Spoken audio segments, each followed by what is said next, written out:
Stop that. Stop that. Stop that. I hear him chat to the noise. Move too quick, can't stop for the talking. I hear him chat with the walking. Just too sharp with the prize. White girls let it tell me I'm awesome, yeah. Hot like fire on the pan. If you wanna touch my please use caution. Cold like 0 degrees. I'm out the cage, gotta let out the beast. Revolutionary, gotta let out the streets. Locked in a cage, I'ma let out the sheets. We came for one more, forget my peace. We take the west side, take on the east. I'ma put him in the cage, never let out the. Yeah, I hear him chat to the noise. Move too quick, can't stop for the talking. I hear him chat with the boys. Not so tough, but mans keep walking. Yeah, just too sharp with the prize. White girls, let it tell me I'm awesome. Yeah, hot like fire on the pan. If you wanna touch my please use caution. Stop that. Stop that. Stop that. God bless football is crushing it. Yesterday, Smirnoff sponsored Stugotz's live Jets Tears. Do you know how rare a commodity that is to get that live and unfiltered? We will talk Jets Dolphins in a second. But I saw something happen yesterday, Stugotz, that I have not seen happen around here. And if you want all of your football information, go to God Bless Football right now. They get out before the rest of us, as does David Sampson on Nothing Personal. They get to the content of the work week faster than we do. But we televised your Tears yesterday, and I didn't think during the football Sunday. Right. And we've talked about this before. What has to happen in sports to make its way into get out of the way Chargers Chiefs, get out of the way Bills Rams? There's something else here. There's a sports news thing that's bigger than football. Such a thing does not exist. What is it? The O.J. Simpson freeway chase? No, there is a thing. Juan Soto gets $750 million, and he's not a superstar celebrity. Like, he's an exceptional baseball player. He is now. He's an but he is not a star. Like, he's a star baseball player, You're but right. he is not a star. Like, all of us know here in sports that he is excellent at what he does. But Scott Boras wins again, and David Sampson hates Scott Boras more than he hates anyone publicly or privately that I've heard him talk about. But I don't want him infecting our Football Monday because I got Original Crew in here and Amin. I want to start galloping on football, but Sampson's like, you got to talk Soto. You got to start with Soto. And I'm like, why do I have to start with Soto? A money story? Like, great. Ruin sports again, money guy. A money story. No, you got to start with Soto. You guy who told me that the $100 million contract was going to wreck the sport. Now I'm watching the Dodgers got $1 billion deferred, and a guy who's not a star gets $750 million. That was enough to get into football, wasn't it? Like, you were all interested in that the Mets stole him from the Yankees. Why was that so interesting to you guys? The money. Yeah, the money. The money. Yeah. Lots of it. So much of it. Mm-hmm. Just so much money. And not deferred. Yeah. Not deferred is crazy. He's leaving the Yankees for the Mets. That stuff's interesting too. But yeah, and it's the money. That's gonna be a bad deal. I don't want to be that guy. That's gonna be a bad deal. That's going to be the Cabrera deal. 15 years, $765 million. I thought, and I was wrong. Pie on my face.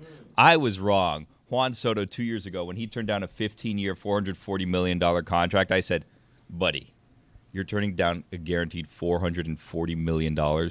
That's insane. You can get injured at any point in time. I agree with you. Yeah. Since he turned that money down. Think about this. Hold on a second, though. This was him with the Nationals, and we're all discovering, holy shit, the Nationals got a right-handed hitter who's Ted Williams, and he's 22 years old. He's going to lead them in all the World Series stats. What's this guy worth? Well, since he turned down that 15-year, $440 million offer, which, again, at the time I was like, that is crazy, dude. $440 guaranteed $1 million.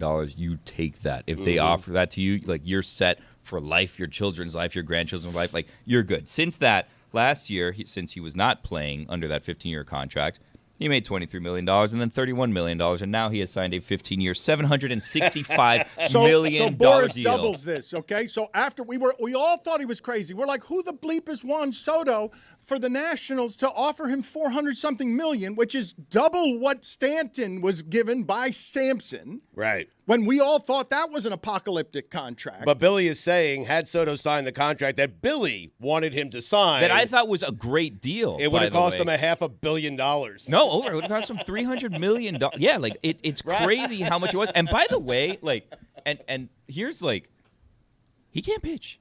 Like, Shohei Ohtani got paid $700 million because, like, he can pitch. So, like, he's basically two Ohtani players. is already value. Ohtani with all the money deferred? His, by the way, though, is 10 years. Like, this is a 15-year deal. The crazy thing about this is I saw Jeff Passan talking about it, and he's like, yeah, he really believed in the direction of the Mets. Like, really believed in the direction of the Mets? Like, what is this hogwash? Like, what are we even saying right now? Because the Yankees offered him, I think, $5 million less. I think it might have been 1 year more, which a 16-year deal is crazy. Crazy. He'd be playing until he's 42. But still, man, the Mets are going to be paying Juan Soto $51 million when he's 41 years old. Like, this, Stugotz, is so Mets. This deal is so Mets. It's just, we really need to get in the game. We really need to throw all of our money at the star, if I may, to an insane level. If I may, okay, because I know this is making Samson crazy. Can you guys in the video room show us Samson's state right now? Because he hates Scott Boras more than he hates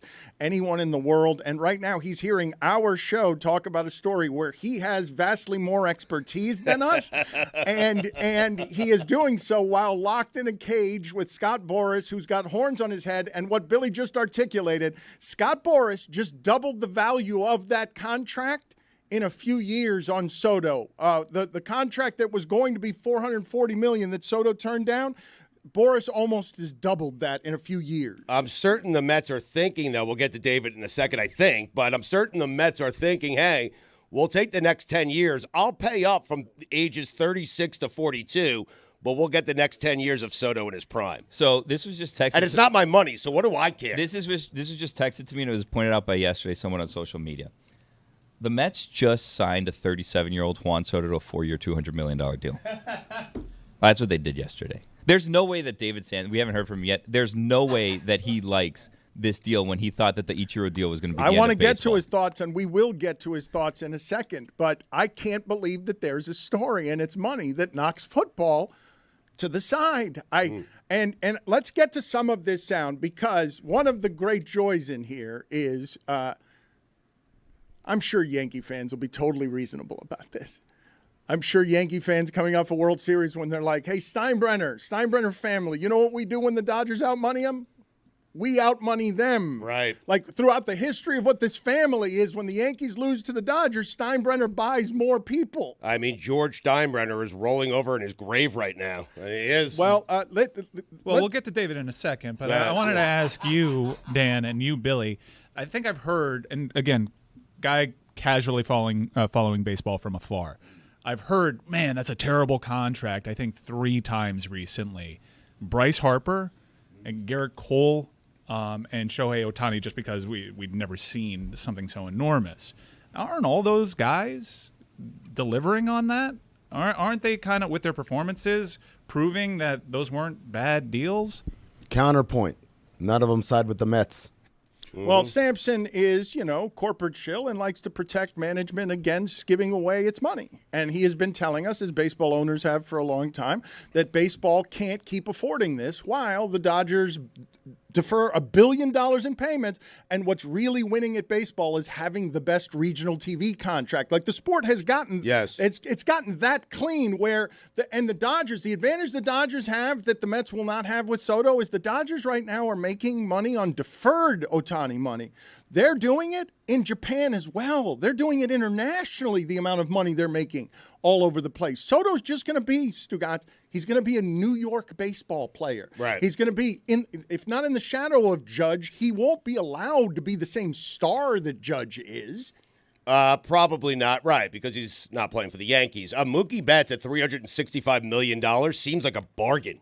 I mean, that is amazing. These numbers are ridiculous. Well, this is why they're not ridiculous, okay? Stugotz, this part, I would ask you to listen to the sporting class where John Skipper and David Sampson with Pablo Torre really break down some of the numbers in sports in ways that can't be argued. That we find ourselves with this kind of money being thrown around it has to make David Sampson crazy as someone who has tried to keep costs down in this sport and just sees that Scott Boras, the man he hates more than any other, just doubled Soto's price tag because all you got to do is make the Yankees and Mets both want the same thing. Then everyone in the sport will turn into an idiot. And wouldn't you love to have that as the way that football does business? How basketball does business, where the rich guys could actually just buy what these regional TV contracts are. Do you realize the baseball union, the greatest genius of all, was that they never allowed for a salary cap. So these owners would always have to do this.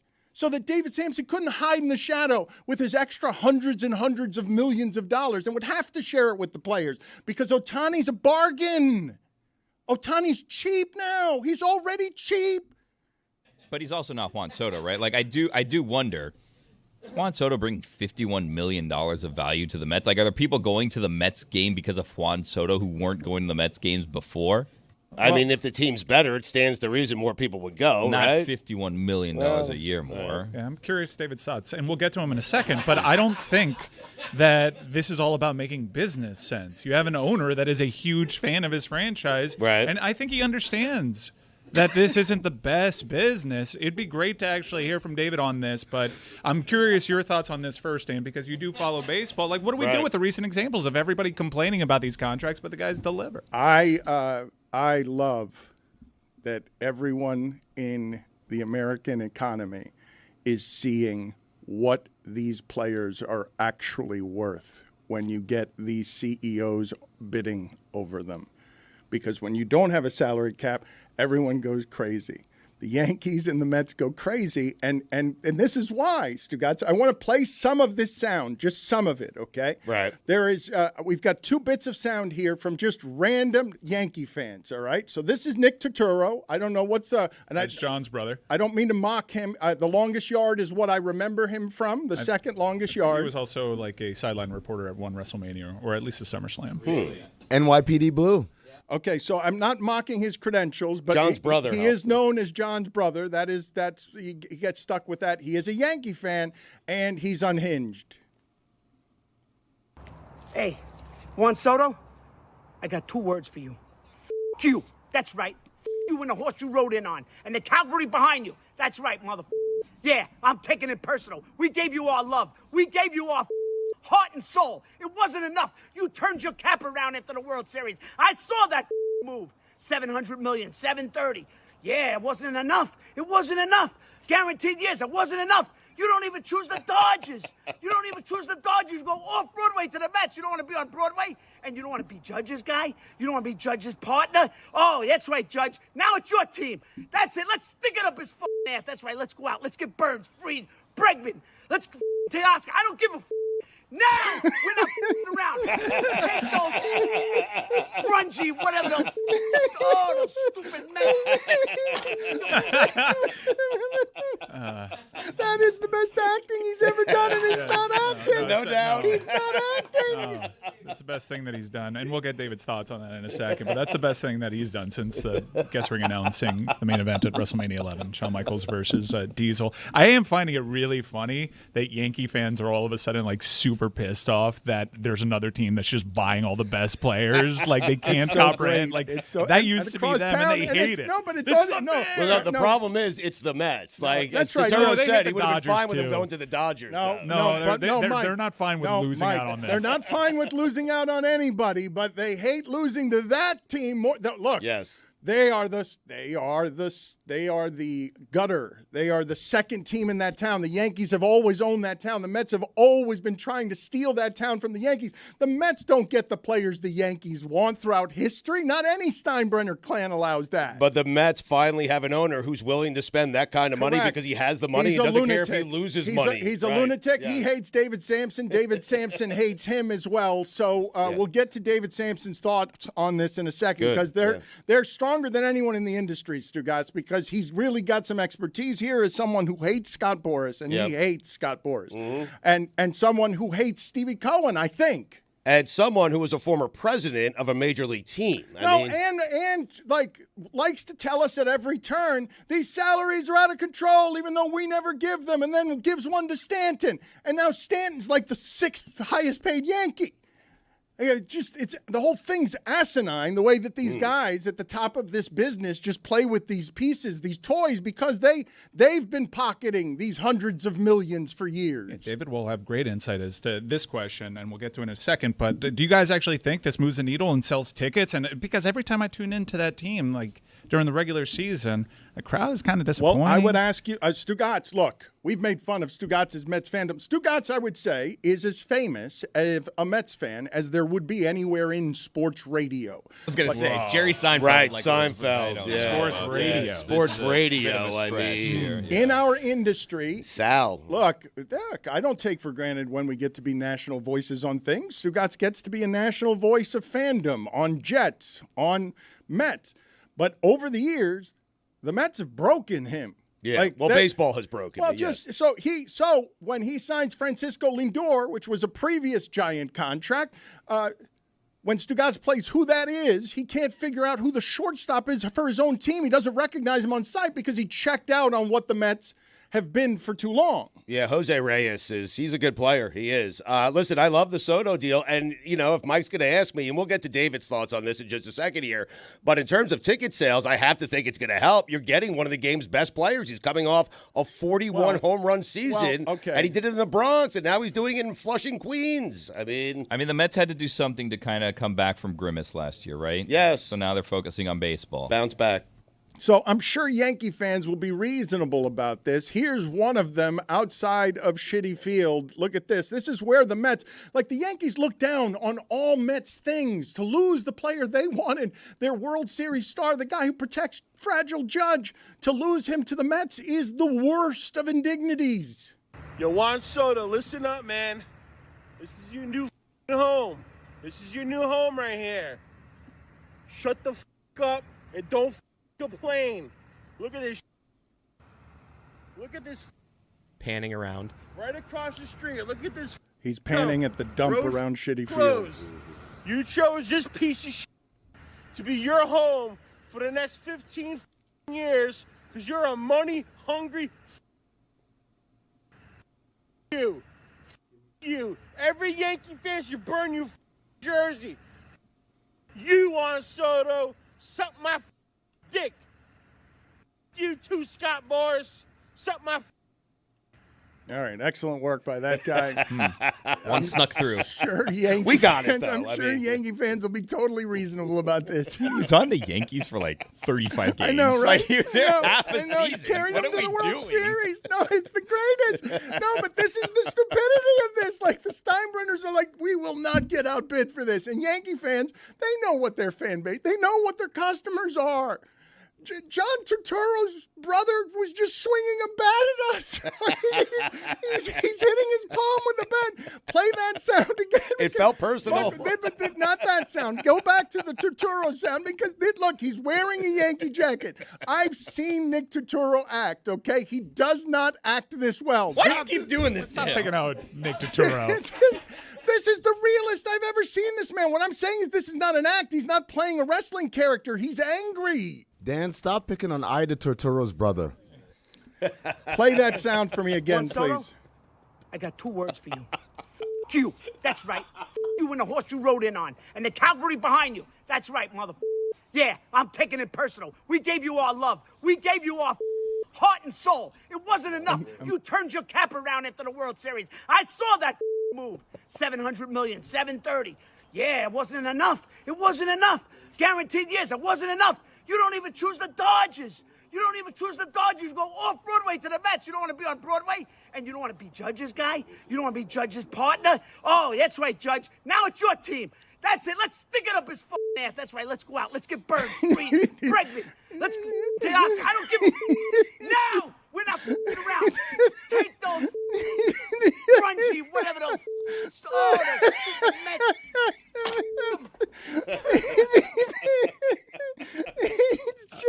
It is sports fans. There it is. It's great. It's WFAN. It's just insane. Wait, once you get to look, 2 words for you. Mm-hmm. And then it's bleep you. There are the 2 words. That's enough. We could be done. No, but here's the thing. Right. Here's the thing. It would not stop there. It could not stop there because when you get stuck right there, 2 words, and it's insufficient, then all of a sudden, I don't know why this is, There's the horse you rode in on. That made it 9 words. Yeah. Well, but what is that? I don't know that expression. Like, that's just when I've run out of material, but I really want you to know this. But I don't understand, why is there a horse that he rode in on? Now, Dan, the interesting thing about that is he gave us the rare extended version. Usually it's the FU and the horse you rode in on. He gave us FU and the horse you rode in on and the cavalry, too. Yeah. And that's the extended version. That it's like have you ever heard the full version of the national anthem, the second verse? Like, it's like that. Also, I don't recall him riding in on a horse. I think in Yankee history, this would only apply to Wade Boggs. Only person. Yeah. In Mets history, Yoenis Cespedes and Noah Syndergaard showed up to spring training on horses one year. That's right, Thor. Yeah. By the way, just a quick correction: he played 157 games for the Yankees, not 35. He played a full season. Do we have the origin of this? Please get the origins. I think it was Cespedes. I'm seeing New York Times in 1998. They did a deep dive on it, and they found it in early 70s novels, The Friends of Eddie Coyle and No Bugles, No Drums. Early novels from the early 70s. Which 70s? The 1970s or the 1870s? Yes, 1970s. Wow, really? That Makes recent? sense now, huh? No, that's got to be 1770s. That can't be. The horse The I'm New York I'm not- Times I'm not- found them in early 1970 books.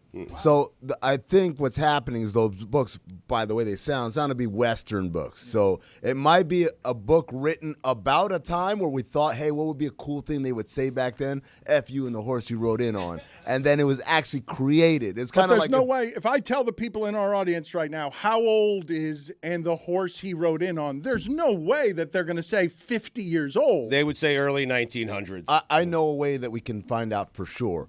Greg Cody, because if it happened in the 70s, then for him that would have been too new. He's like, what is this newfangled thing they're saying the horse you rode in on? Back in my day, we didn't have horses, right? Or whatever the hell he would go with it. That's the only kind of authority I can think of who can give us some clarity about that. I'm just shocked at how recent this phrase is. I mean, Jared Leto is older than this saying. No. Yeah, I think Leto was born in 1971. What? He's 50? Yeah. Jared Leto is 50. Yeah. He's my age. Well, that's the Hollywood cabal, Dan. Need to start drinking children's blood. Mm-hmm. Put it on the poll. I already do. He has looked better in the last couple of years, I'll say. Less Who, bloated. Dan or Leto? 52 in 2 weeks for Jared Leto. Wow. Yeah. Wow. I wonder what David Sampson thinks is his best role. We'll get to all that. We should ask him that. We But will. is this a good move? Is like they're well, better, right? I want to ask Billy they this went to the because NLCS last of course it's a good move to buy the best player and put him in your lineup, and you are mortgaging future. But I think this owner is behaving the way that Stugotz, as a fan, as a Torturo, as someone who cares about the team, how you want your owner to behave, which is, you will get me the best player no matter the cost because we want to win right now. And what the Mets won today, they didn't just beat football yesterday. The Mets spent they spent $750 million to beat the Yankees yesterday and today. Stevie Cohen loves to win the press conference. Yes. He had lost Mets fans already once, Stugotz. This is your bright new owner, and already he'd lost you once where he spent all the money and then you got mad at him and you stopped caring about his team. You wouldn't go to shitty fields for a game. No, he started off great. They had they made it to the postseason, I believe, and then everything kind of went downhill. And last year was a rebuilding year. They made it to the NLCS, a rebuilding year in which they were spending over $300 million in payroll. But this is a great day to be a Mets fan. You outbid the Yankees. I don't care if it works out or not. I do not care. I don't care what he looks like in 15 years. I don't care what he looks like in 10 years. Today, the Mets won.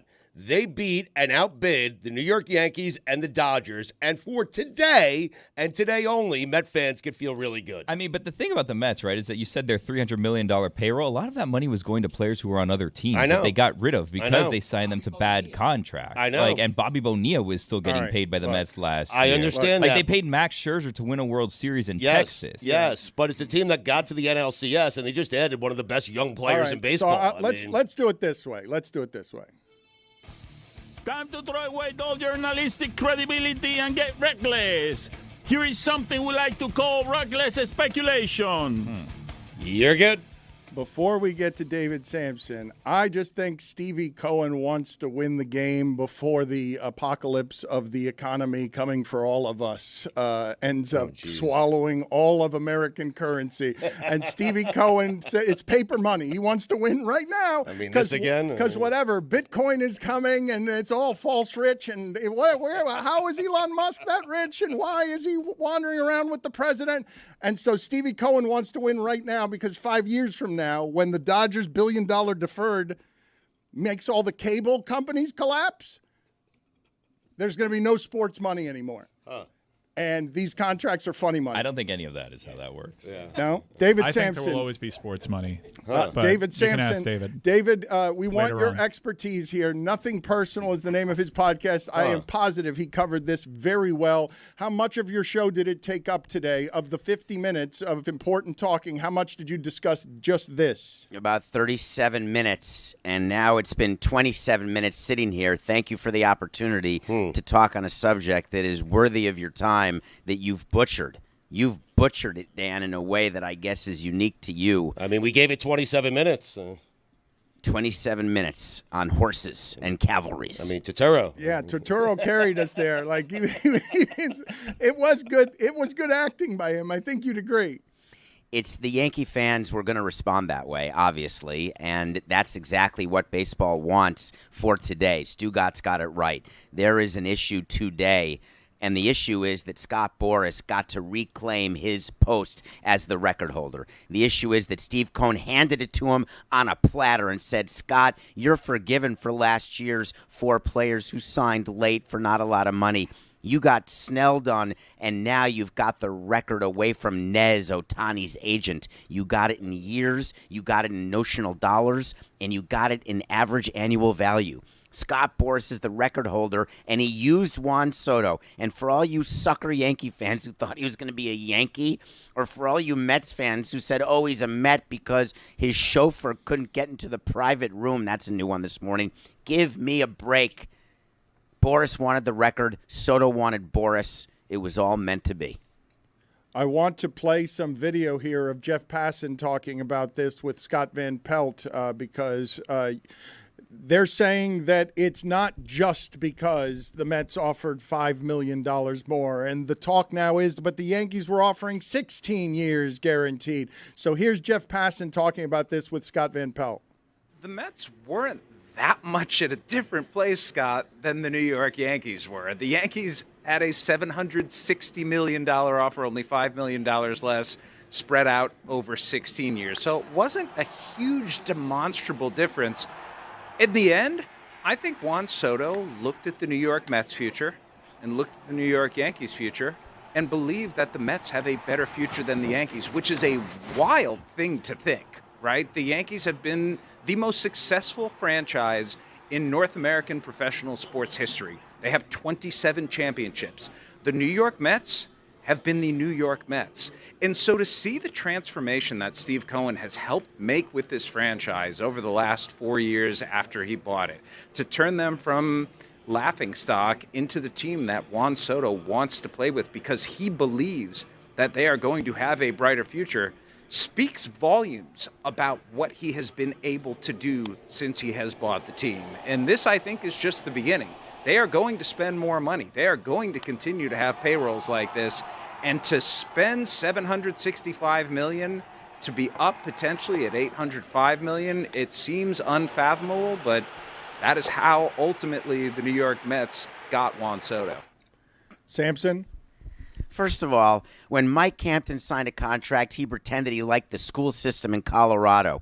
When Manny Machado signed the contract, he pretended he really liked the minor league system of the Padres. Are you joking? Anyone who's on a network telling you that we looked into the future and we studied it like Zorak or Zolak or whatever the hell his name is and said the Mets have a better future than the Yankees. Scott Zolak? Ben Solak. Karnak. Come on. What is that? Zolak? Karnak. Come on. So your reference was not only wrong, but it was from Johnny Carson's age, and you got it wrong. Zolak is what you gave us. He's so enraged. There's no way he's going to be himself today. Do you understand how crazy this makes him? Sampson loses today. Boris wins, and he's locked in hell. Boris won completely, Dan, and you put me in this place where it is hotter than Hades, and I'm stuck with a head next to Boris, which this is about as close as I've been to his head. Wait. Oh. Much better. Those horns fit you Please perfectly. don't make that noise. What is happening? You got inside Scott Boras? I guess I would just tell you that Scott Boras had this, and I want to make sure we don't lose sight of that. It wasn't about the Mets. It wasn't about the Yankees. This was about records. And Soto can give whatever excuse he wants, but the truth is Steve Cohen was not going to lose out, and Scott Boras did what he was supposed to do. He took advantage of the fact that Steinbrenner was here, that Stevie Cohen was here. Forget the Red Sox, I feel for them, and the Blue Jays, oy vey. And the Dodgers, doesn't even matter. This was all going to be New York v. New York from the beginning. And the way it was structured, word's going to come out. Wait for that. The way this was structured, the Mets just offered more money by a lot, not $5 million the way you're describing it. Oh, okay. Well, I was doing the math with the $5 million because I'm imagining a scenario where Soto's like, you know what? These are close. I'll stay a Yankee. We were good last year, and Boris is like, over my dead body, you're what do you know what I mean? What are the Taking details, a little less. What are the details, Sampson, that are going to make this a distorted amount of money? That it's being presented one way today, the day that everyone's talking about it, and then no one will notice the other part of this, which is that that Soto ends up getting how much more worth out of being with the Mets than the Yankees, and were Yankee fans right to be mad at the Steinbrenners for not outbidding the Mets? First of all, no. Now, if the Yankees pivot to other players, they actually have a better chance to be better. This is not basketball. One player, even the best player, doesn't guarantee you a World Series. Ohtani at $2 million, that helps. That's his money. But Soto was never going to take deferrals. And what you're going to see get released is what the cash flow is of this contract. We know already $75 million out the door upon execution. He's getting a $75 million check as soon as he passes his physical and the contract gets approved by baseball and the union. Did the Yankees offer that type of signing bonus? I bet you not. Then look at the annual amount of money that he receives each year. Is more of it up front? Is it spread out in a straight line? Did the Yankees deal have deferrals? There's a lot of details that we'll be able to find out, but all of the reckless speculation that is happening now, it only makes Boris smile because he gets to come out with how much Steve Cohen outbid everyone. Sampson, how wrong did you get this? When they turned down $440 million from the Nationals, your thought was that was going to end up becoming how much by when in Boris's control? Like by how many hundreds of millions were you wrong here? You have to remember that I'm used to this. This is what Scott Boras does with all of his players. You don't get to sign them before they become free agents. He wouldn't let us sign Jose. He wouldn't let us sign Ozuna. He doesn't like contracts other than for Steven Strasburg in the middle of a deal when you know the guy can't lift his arm or go to the bathroom with the proper hand. You know that he'll agree to an extension. With Soto, you bet on yourself. He didn't have him insured, I promise you that, but you bet on yourself, and in this case, he won. So tip your cap. You got this one, Scott. But the other players in baseball are aware of your tactics, and it works sometimes, but only for a few of the players. For a majority, it fails miserably. David, I'm fascinated because if you look at the other major professional sports, as they've gone on in time and collective bargaining negotiations, their CBAs have gotten more owner-friendly. They've gotten more restrictive, more conservative in that way. Baseball hasn't. Has there ever been close to getting a salary cap in there or any sort of salary restrictions? Yeah, this was about 5 minutes of the show this morning to me, and here's why it's important. Because with a salary cap comes a salary floor. And there's about 4 teams every year that can't reach what a salary floor would be. And we went and did a calculation when this was discussed during a CBA maybe 10 years ago, and we said we'll agree to a cap, but the floor has to be at a place that we get funded in order to get to the floor because we can't do it ourselves. And it wasn't just the Marlins, Rays, Guardians, Royals, A's, Brewers. We could get to 8 teams pretty easily where they would fall under the floor from time to time, and you can't allow that. It doesn't happen in the NFL, but in baseball it would have. I just so wish, David, that all sports had this so that I could watch Jerry Jones want to get somebody like from somebody he doesn't like, from Bob Kraft, so that I can just see. to get him. Oh, just because they can, because it's all funny money. But Dan, the crazy thing about it is, and I think it works almost across all sports, the teams that spend the most money often aren't the best teams. It's like when you take those guardrails off, bad ownership is going to mess it up anyway. And so that's part of it. When I look at this deal, there's a red flag for me that goes off. It's like, but it's the Mets. Like if the Dodgers did this, I would, oh, wow, that's a great pickup. If the Yankees did it. The Yankees did it, we'd have more faith. The fact that it's the Mets, like I know Jeff Passan's plugged in and all, but I'm like, I don't think that signifies a new era in the Mets. It sounds like the same old Mets. They pay a guy, and it turns out he was the wrong guy. David, your thoughts here on you having to eat it again, because Boris continues to play all of your owners. He toys with them.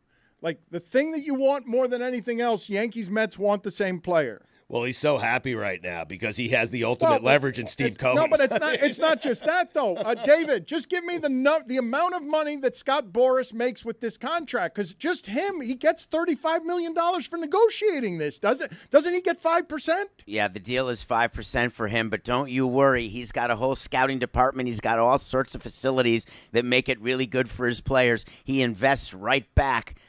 Yes, he's gotten very rich, and eventually you tip your chapeau to him for doing this. What? But it is owners who let him get away with it.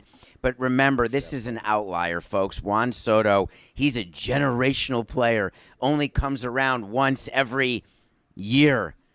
That's the crazy part. Scott Boras, we had a chance to absolutely take away all of his power. He got crushed last year, and you could see him deflating. And what Juan Soto has done, and Blake Snell too, they've put him right back. They've repowered him, and now he thinks he's the most powerful person in baseball. I can't wait for the press conference because, believe you me, like the Blake Snell one, he'll be sitting right up there in the dais. He'll get to address the media and talk about this deal, and then he gets to go like the Sneetch's star belly on the side of my body. He'll go to the Yankees and say, you need Corbin Burns now, don't you? You need Max Fried now, don't you? And he's peddling all of his players to get overpaid. I'm sickened and lonely. This Boris thing, Dave, is starting to sound a little personal. Yeah. I have a question for you, because last year we saw, obviously, the big Ohtani deal. Now we have the big Juan Soto deal. But aside from the Ohtani deal, it was kind of a slow free agency last year. That there weren't players getting the big contracts that they wanted. They were settling for shorter deals. Is that something you think we're in store for this year as well, after this Soto deal? Well, you've seen what happened with Adames going to the Giants. He got 7 years, and it looks like owners are willing to spread it out. Why?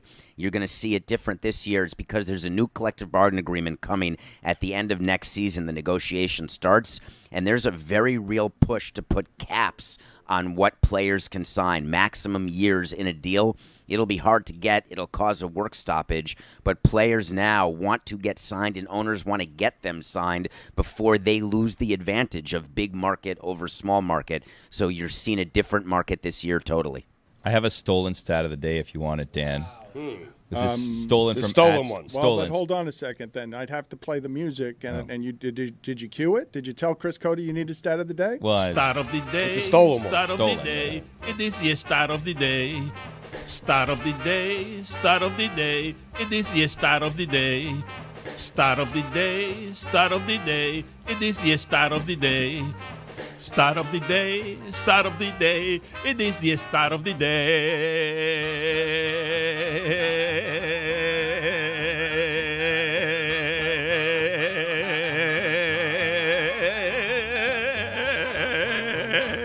This stat is stolen from @SportsCenter on Twitter. Juan Soto just signed a 15-year, $765 million deal. LeBron James and Tom Brady's combined career earnings, $761 million. Yeah. So they've been getting these guys cheap for a long time, and David Sampson is one of your chief culprits for gaming this system for a while, and then he gets gamed and played by Scott Boras, where if you don't have a salary cap, this is what all of – do you know how underpaid Mahomes is? Do you have any idea how underpaid Patrick Mahomes is behind Tua? Behind Trevor Lawrence.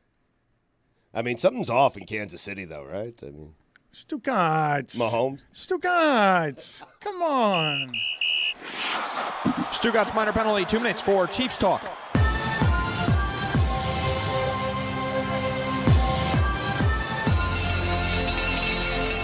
Amin asked this earlier of you, David, and I'm wondering, even though it's in the CBA and there's a CBA coming up, there's no way baseball's ever going to have a salary cap, right? Like, why would the Players Association ever agree to that? The horse is out of the barn on that one. Yeah, we've tried for so many years. It's not going to happen, and the reason is exactly this. The funny part is only a few parts of the union benefit from no salary cap. Are we off the air? The horse is out of the barn. No, Billy has been holding on to the horses out of the barn for 10 minutes. You did a chateau thing that we could have latched on to. Chateau. Not chateau. Whatever. That's a fine. Well, that's a fine. Okay. Yeah, Well, but the horse is the horse out of the barn so you can get the hay Why in the is barn. horse out of the barn? You don't make hay, I know that. Well, not unless the Say sun's hey. shining. Oh. Can you play a song for me? I don't know what is happening right here. Okay, what is happening here? I don't understand what's happening here. Well, we have a song, Dan. Well, but Samson is being comforted as he sucks his thumb with Stugotz holding him. Like that's what we're doing. In hell Yeah. with Scott Boras. But we have like on our staff a guy that feels passionately about the New York Yankees, and at a moment's notice, you know that I can always get Taylor over here. He created a song. He's heartbroken. I thought that he was working on North Carolina Belichick material. Let's hear Taylor. Do you want to talk to him about that? Yes. We have to just switch gears. Yes, okay. I do. Just keep him there for a second. I don't like playing his songs. I agree with that one constructive critic at our last He's the voice of a Flanagan's generation. party. John Ollerud's song was a banger. Who says that less Taylor is what this show needs. Let's give them less Taylor. Our hopes were high when we got you from San Diego. A ridiculous price to pay for rental that still lost the World Series in 5 games. I thought you'd wear pinstripes forever, but forever's gone away. It's so hard to say goodbye to Juan Soto. Taylor sings for a generation. I gotta salute you. I'm sorry, I do, because this is the perfect ending to all of this. Do you understand that today is a national holiday? We all get to laugh at the Yankees for not having enough money. They've always had the most money, and their fans, the Turturros of the world, think they deserve to beat the Red Sox and the Dodgers and everyone else, and they just lost to the Mets. And you saw, they know where Shitty Field is. They know the dump the Mets stadium situation is. It's Flushing, New York. They make fun of it as a toilet. Everybody knows this. And Juan Soto. All right, relax. There's only so much Flushing, New York trash talk I'm going to take, man. And the Bronx isn't much better. All right, let's.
I will tell some of our favorite listeners who come out and see us, even if we're on the edge of the Everglades, watching the Dolphins wheeze past the Jets in overtime. Aaron Rodgers, those are the best 2 games I've seen Aaron Rodgers play. The last 2 are the best 2 I've seen him play. He's auditioning for a new job because or the same job. The only reason the Dolphins lost yesterday is because the Jets insist on being losers. That's and Tua is great. He's got the highest completion percentage of anyone who's ever thrown a football. Yep. Yeah, in season, career-wise, nobody's ever been more accurate than this person at people being thrown the football and catching it. I can't believe I'm going to say this, but I want Aaron Rodgers back. No, shut up. The thought of Aaron going somewhere else and being great somewhere else, I'd rather him just be bad as a Jet. I'm serious. I can't watch Sam Darnold every week. I can't watch Geno Smith every week. I don't want to watch Aaron Rodgers win somewhere else. I don't. Lose here. First 300-yard game since 2021. He has not been good, but he's auditioning for next season. And the last 2 games, he's looked good. Like that, the Dolphins deserve to lose that game. They could not, though, because the Jets are losers. Do you think that Aaron Rodgers documentary is going to help him at all? Because I feel like it's only going to hurt him, right? Hurt him how? He wants to be seen as unusual and eccentric, and he's got some of that fun CTE. In terms of getting a contract next year, I feel like we're all going to watch and be like, yeah, it's probably best not to go down that rabbit hole. I don't think he wants to be seen as any of those 3 things. You think blacklisted for having kooky theories is what's going to keep him out of the league? Not blacklisted, but I mean, his play hasn't been great, and at a certain point, you're like, is it worth this headache? But then he can claim that he was blacklisted because he had 2 good games. He just threw for 300 yards. He shredded the Dolphin defense. Those were dimes. Like everything he was throwing on 3rd and 4th down, I'm like, oh, that's what Garrett Wilson is supposed to look like. Oh, look, Devontae Adams, that's what a million reps looks like. Like, that's not possible to stop. He's going to drop back 3rd and 4, and you're not going to be able to stop it. The Jets didn't have to punt. The Dolphins win that game in overtime, but didn't deserve to. Your boy Sanders is the most accurate kicker in the league. Yeah, we workshopped this idea, Dan, and I put the kibosh on it because it's not fully fleshed out, but I would like to run it by you because I feel like you're going to like this idea, just not in its present form, so we didn't go to air with it, right? So I was told by Taylor, who's a singer-songwriter of our generation, some are saying, and he was saying tomorrow you need to literally eat humble pie when it comes to Jason Sanders. So what I was going to do is I was going to go to Burger King, go to the drive-thru, get a piece of Hershey Sundae pie, which is absolutely delish, and it's like $1.85, which is a great deal. So I was going to get a slice, but then I figured eating a slice of pie would not suffice. But also eating an entire pie, I mean, my sugar would be crazy right now. Like, I'm not diagnosed pre-diabetic, but I know that my diet is not good, and I know I'm headed in that direction. So I don't want to be eating an entire pie. I feel like that's going to end poorly for me. So what are we going to do? Well, that's the thing is we need to figure out what type of pie is eaten here, because I feel like you like the idea of a segment called Eating Humble Pie when someone is proven wrong. However, the payoff is just you're watching someone eat a pie. So what is the actual payoff there besides just making someone eat a disgusting pie? I would imagine eating a whole pie would hurt. I imagine it would be unpleasant. Yeah, but it's a pie. Eating pie is fun. It's also that's the thing is that if entire pie. Jessica makes good things. An entire pie, like you went to the hospital for an onion. You might go to the hospital from eating an entire pie. I heard of that. Yeah, well, that's the thing is like if I go next door and I'm just eating a slice of pie and I'm like, Dan, I'm doing this new segment. Make us a humble pie. Yes, eating humble pie, and I'm just eating a slice of pie. You'd be like, this is a giant waste of everyone's time. You're just enjoying a pie you like, and you'd be right. I am curious as to how Jess would design and curate a humble pie. As you know, baking is her core culinary discipline. Well, let's ask her, because thank you to everybody who came out yesterday. We do not take that for granted that you come from all over the United States to hang out with us and watch a football game.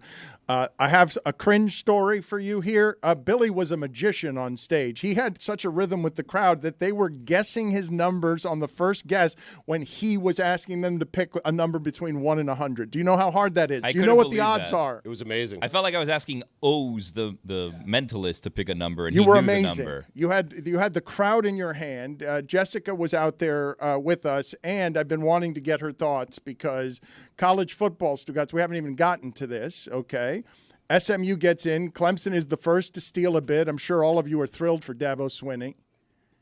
Clemson steals its way in. Everyone knows that team's not good enough. Yeah. Everyone knows it. The committee ranked them 16th. Everyone knows that team's not good enough.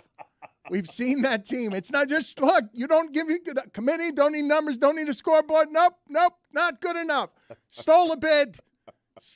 I'd rather see Alabama or Miami or BYU. But Dan Lanning is claiming SEC bias, which is hard to do today. Or South Carolina, who beat Clemson 2 weeks ago. That's correct. Yes. That is correct, because everybody in the sport has lost recently. But, Jessica, your overall thoughts, and welcome, your overall thoughts on everything that just happened, because I expect a ton of arguing, but once Clemson throws this chaos into it, you got to shrug your shoulders and say, okay, fine, SMU's the loser in there, and then you keep Alabama out. You look like you did it clean.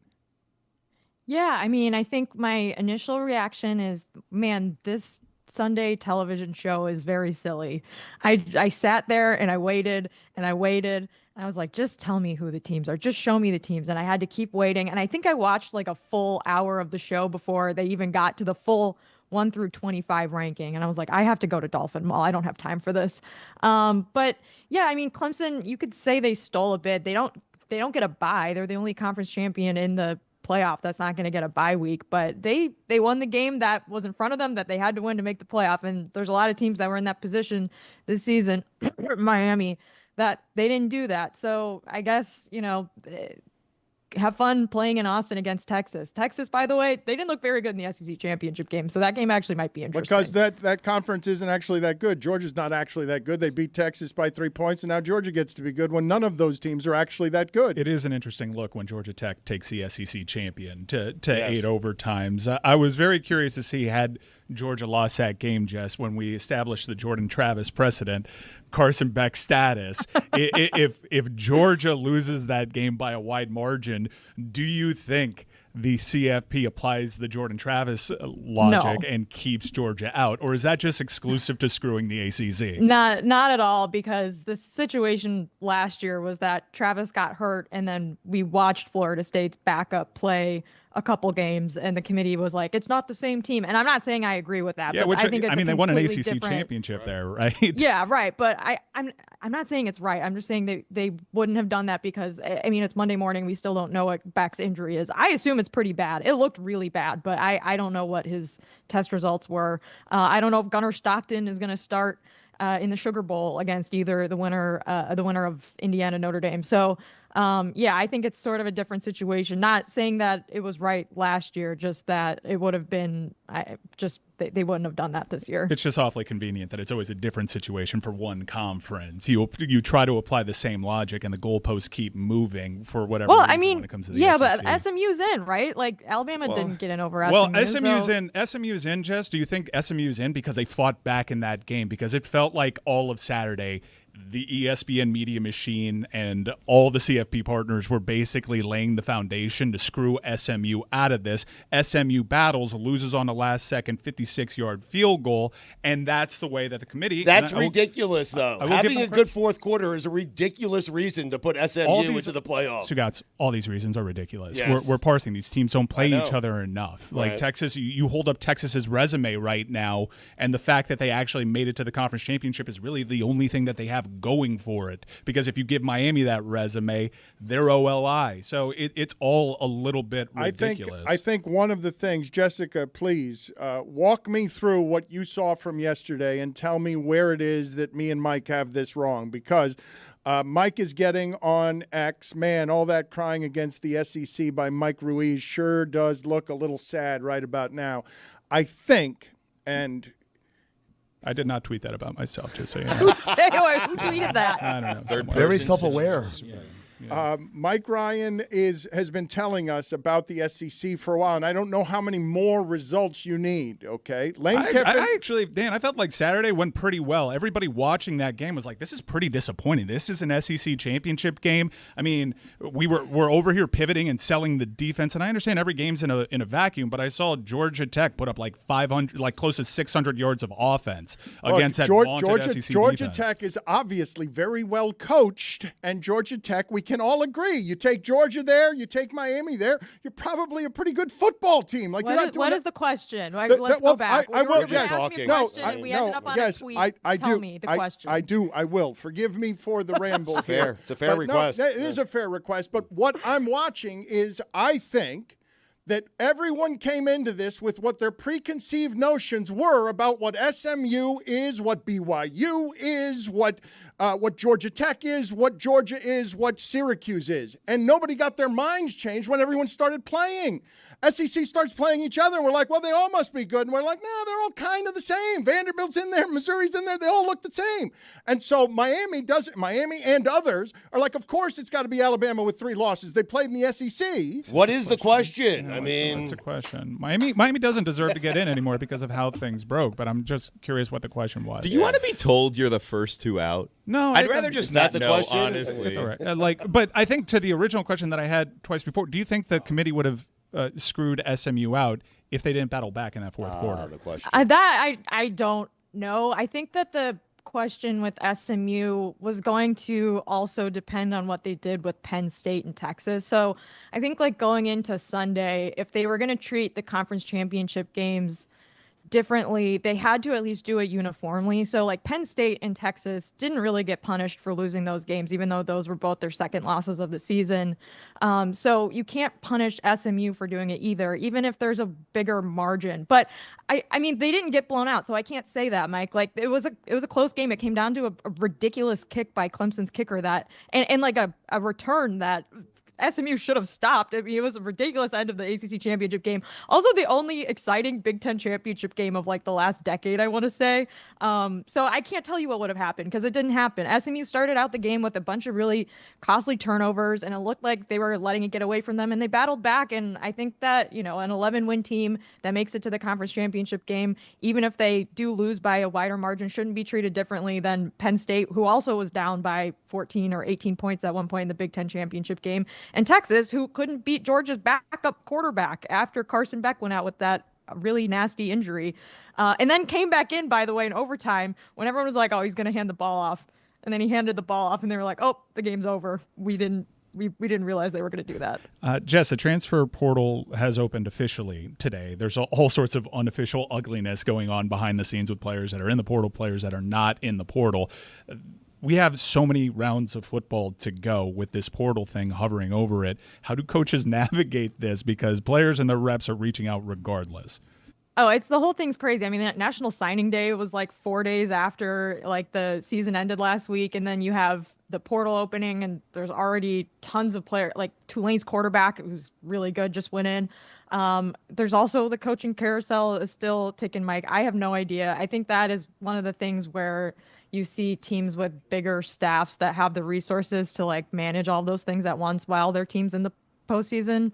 They're going to be all right, but I don't know. This is why they get paid like $10 million to be the head coach.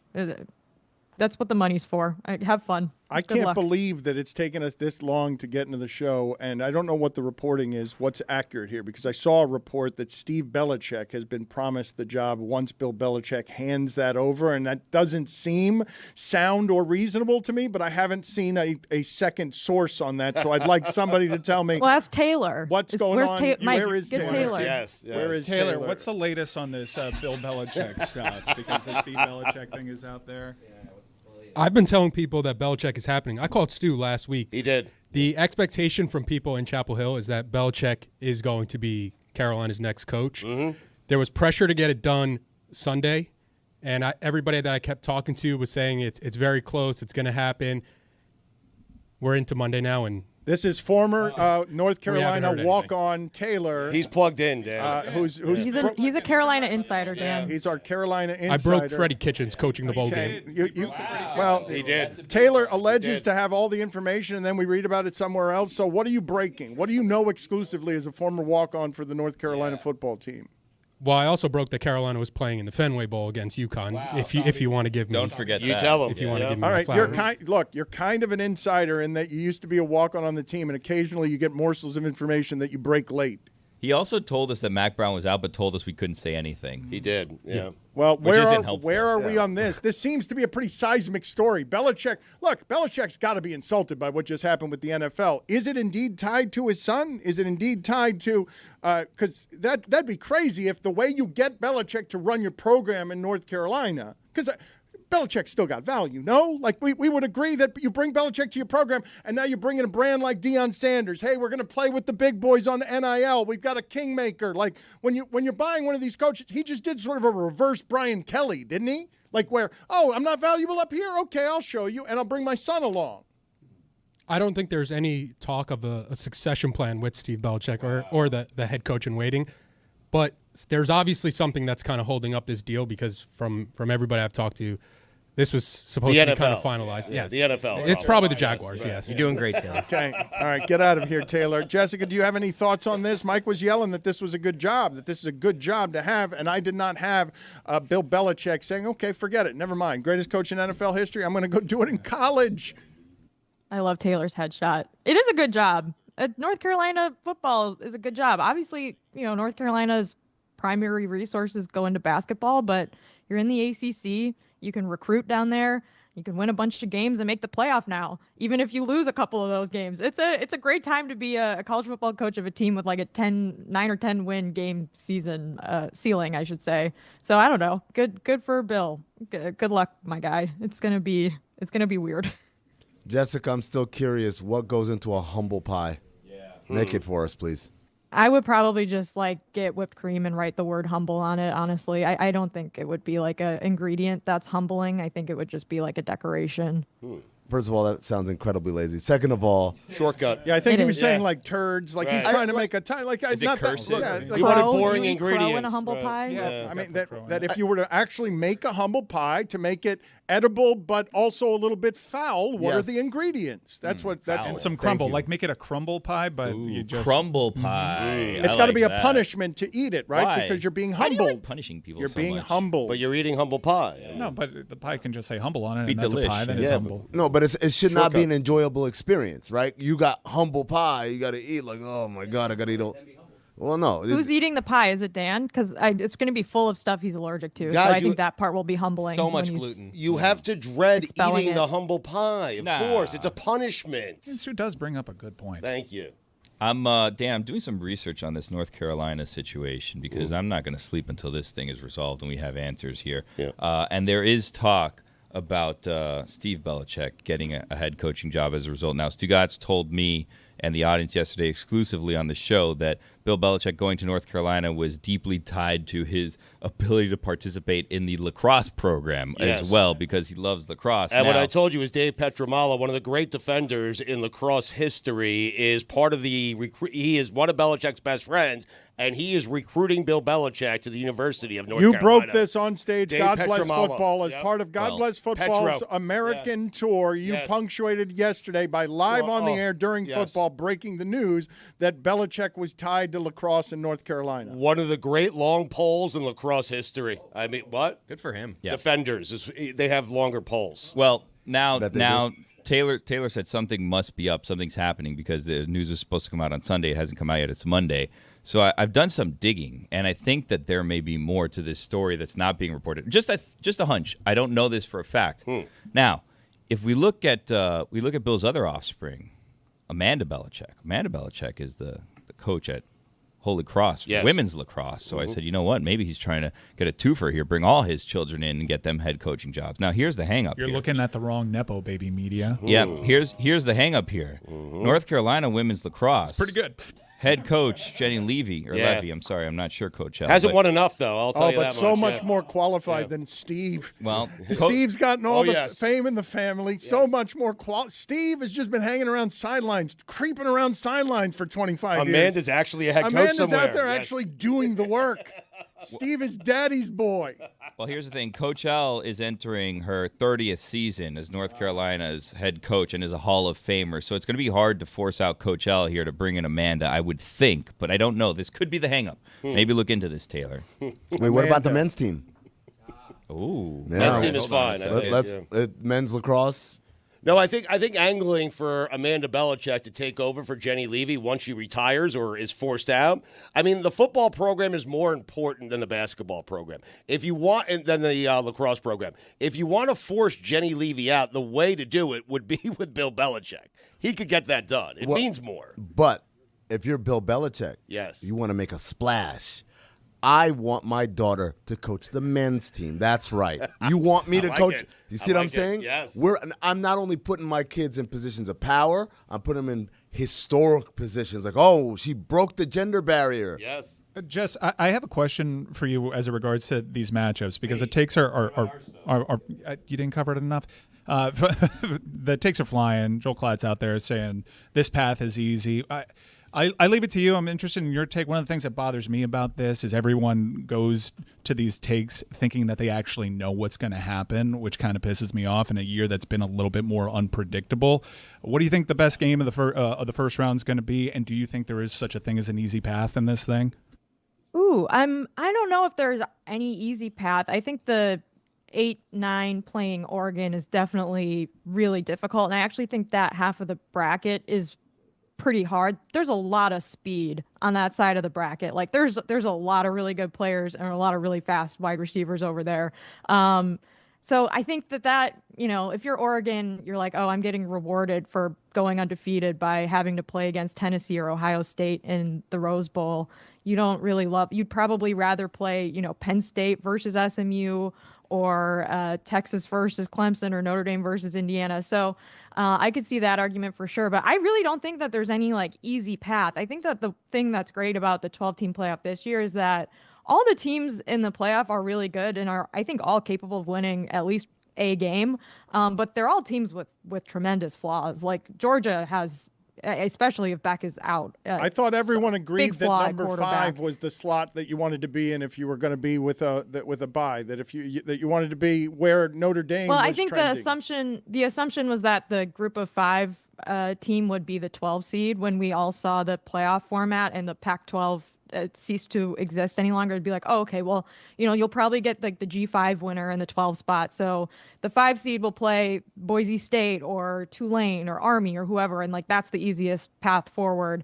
But obviously that's not the case. Boise gets a bye, and Penn State, the winner of Penn State SMU, will have to play Boise. And I think Boise's defense is not very good. They're probably I want to say they're 38th in F+ right now or something like that. So yeah, I could see wanting to play Boise for that reason, but the other side of that is that they have the potential Heisman Trophy winning running back on their offense. So I don't think you want to play Ashton Genty. But yeah, I think Penn State's in probably the best spot, but at the same time, we know James Franklin, he doesn't win these games. He doesn't win the top 10 matchups very often or ever, at all. So ever. It's just I don't know. I think it's going to be really fun. I think the entire country would be okay with Penn State. No, you're not going to win anything. Get out of here. You're not allowed in. It doesn't make sense. You've got a record to get in, but no, you couldn't score on the goal line at Ohio State. Get out of here. If that happens, though, you're getting SMU or Boise State advancing. That's fine. Just get out of here. Guys, Taylor's tugging on my leg. He has an update. All right. Last update for today. The only candidate being discussed right now at Carolina is Bill Belichick. Wow. Okay, thank you. What happened? John Summerall, I saw he tweeted this morning the Wolf of Wall Street meme. So that must be over for sure. I thought Matt Campbell might be an option there, but man, I wouldn't want to play Arizona State either if I'm Texas. They look pretty good. They're fast. They put up big point totals. Billy, get in here because I want to get you in here. Samson wants to get in here. He's upset because he hasn't had any ability to get into the show because we're talking college football, and he's bothered that we're not still talking about Soto. I'm following up on this big men's lacrosse lead that we got earlier in this show, and I looked up Joe Bresci, who's the men's head coach. Yeah. So I'll just read you one quick line. He's entering his 17th season, and this is how his bio on the website starts. Joe Bresci's coaching philosophy is summed up in 3 words: family, academics, lacrosse. I thought it was F.U. Soto. That's what Bresh is all about. Can you guys get me the sound of Dan Lanning here? I want to get Jessica's response to this. Dan Lanning and people, and I want to get Mike Ryan's response to everyone braying with laughter about his SEC tears. Apologies to ESPN, but those guys are SEC honks. And so all they do is they talk about how great the SEC is. And, to your face, they're going to tell you how great you are. But behind your back, they're going to tell you how much they love those SEC teams. You know that. You were in the SEC. They pay the bills, right? I mean, doesn't the SEC pay their bills? I mean, who's their contract with? Is it ESPN's contract? Yeah, it is. Yeah, so that's how it works. Let's not pretend like it doesn't work different than that. But, there's a secret to all that, John. Just win. Just win. They can't deny you if you just win. You can't complain if you just win. So, if you lose 3 games, shame on you, right? If you lose 2, shame on you, right? Win. That's right. Win, shame on you. My guy. That's right. That's right. My favorite thing that happened yesterday was Greg Byrne getting community notes on Twitter for his annoying. There was like so many SEC fans that were like, why would any SEC team schedule a tough non-conference game? And it's like, you guys know they added Oklahoma to the SEC, right? That was a conference loss for Alabama. What are you talking about? And also the SEC as a conference, you guys know you didn't have to add Oklahoma and Texas. No one made you do it. So I guess you're kind of like net neutral because one of the new teams you added got in the playoff and one of them prevented your darling from not getting in the playoff. So like we came out neutral with that. You got 3 teams in. Good job. Everyone should be happy. Good, congratulations. One of them might win the national championship. And then what are you complaining about? Yeah, we have the tweet from Greg Byrne here where he says that they have to reevaluate how they schedule out of conference when all their losses actually came from in conference. Like you scheduled USF, Western Kentucky, and Mercer.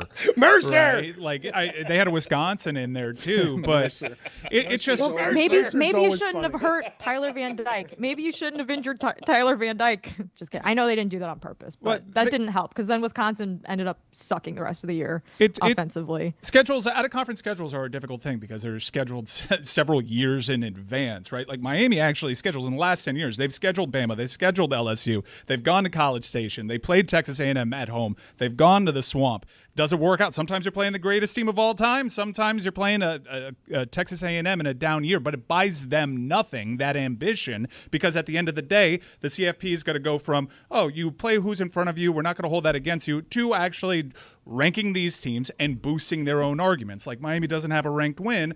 We're being told that by the committee that's doing the ranking that has done something pretty unprecedented, taking a Power 4 team in Duke that has 9 wins and not ranking them. Flatly doesn't happen. It's happened twice in like 15 years. My favorite was Jim Nagy was tweeting. He does like all the Senior Bowl stuff. He was tweeting about how like if you just take all the NFL talent from the top teams in college football, like all the SEC teams are clearly ahead and blah blah blah. And I tweeted something in response where I was like, look, if you guys want to crown a champion of the SEC, you did that on Saturday. You already have that. The college football playoff is supposed to be like the entire rest of the field, like everyone plays against each other. And then someone responded to me on Twitter and said, we should have an SEC tournament and a college football tournament and the winners play each other for the championship. And I was like, my guy, that's the regular season. That's the whole point. That's what we're doing here. That's why they play the conference games and then they have the champion and then the Big Ten has the conference games and then the champion and the ACC and then there's the at-large bids. Like we already do that. That was the whole point. I don't know what you're talking about. Guys, I've gotten deeper onto the Belichick story.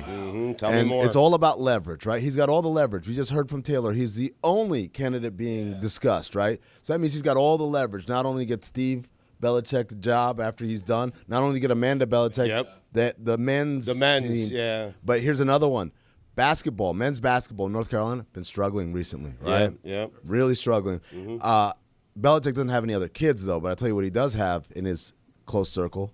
He has a Jordan Hudson, his girlfriend. Oh. Make her look. Jordan last time worked really well for the North Carolina basketball Homecoming, team. yeah. There you go. It's part of the brand. Last time they had a Jordan. Jordan brand. We're bringing back Jordan. I wanted to ask you guys something Jordan about Hudson. that, believe it or not. Do you know how much the Nike swoosh was originally sold for? The original Nike swoosh. Like $12. I love the story. $35. Yeah. What? $35. I wonder how haunting that is for that person that got ripped off there to see it everywhere. Dan, I got a great corollary to this. My cousin was telling me he remembers when one of our friends told him years ago, hey, there's this thing called Bitcoin.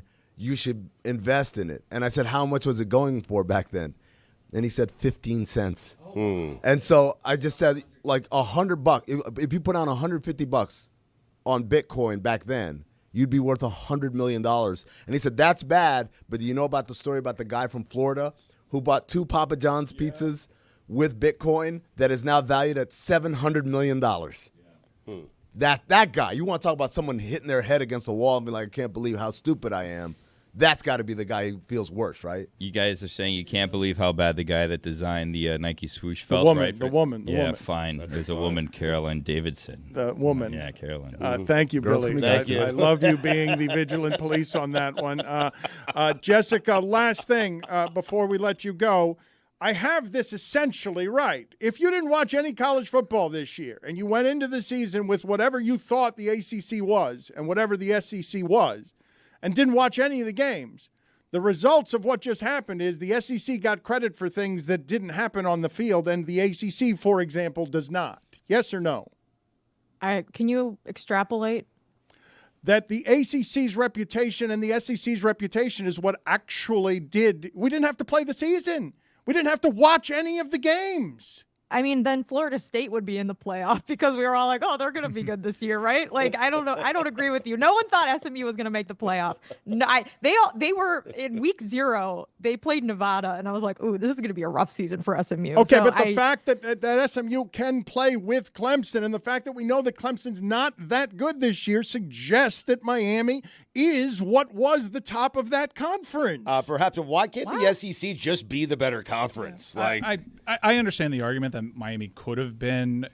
I think ultimately, yeah, they could have been. They really only had to beat Syracuse, and they're in the playoffs. So yeah, like they came down to 4 points, really. Well, it's just you have these 3 teams that are in the mix, and for like 3/4 of the season, Pitt was also in that mix, and it was frustrating as a Miami fan in that you don't even have common opponents really amongst these conference teams. I don't have the ability to show you. For example, like SMU beat up on like 6 of the bottom teams in the ACC. That obviously plays a factor in their appearance in Charlotte. Now, Miami just doesn't do what it has to do to get in there, but it's a little frustrating that we put together all these massive conferences and already in year 1, we see how someone can game the system, how someone can be fortunate. If Texas doesn't make it to the SEC championship game, you can hold that resume up under a microscope. Indiana is playing Notre Dame, and I'm curious your thoughts on that game because it could be an interesting one because they played 3 teams with winning records all season long in one of these mega conferences in which you couldn't even imagine that. So I think we have a huge issue with